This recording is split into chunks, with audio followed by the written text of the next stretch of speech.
berkegiatan mengenal benda-benda student kit dan menata benda-benda student kit di ruang belajar adik-adik. Nah, adik-adik sudah dapat semua kan student kitnya nih, seperti ini. Nah, langsung aja yuk sekarang kita buka. Ini kita keluarkan satu-satu ya.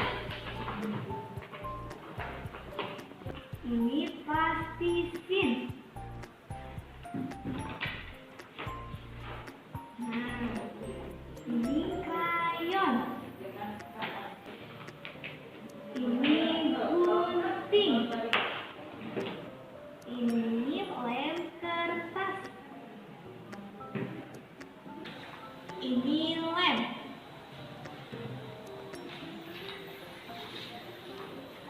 Ini jurnal.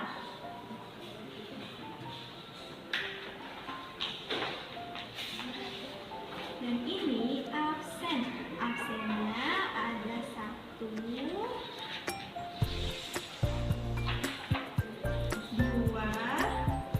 3, 4, 5.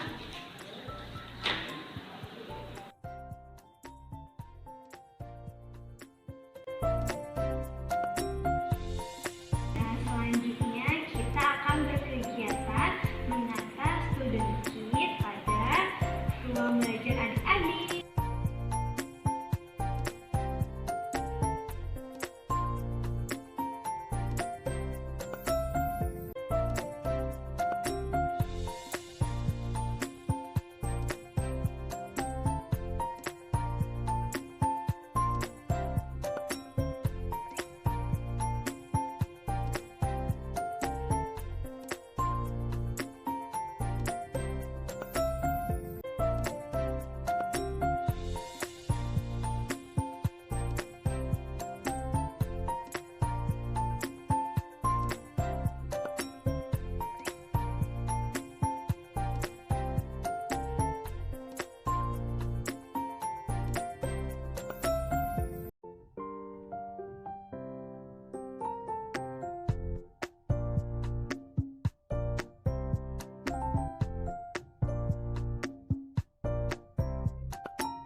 Adik-adik, itu tadi kegiatan mengenal dan menyimpan peralatan student kit. Adik-adik mencobanya di rumah ya. Selamat berkegiatan. Dadah!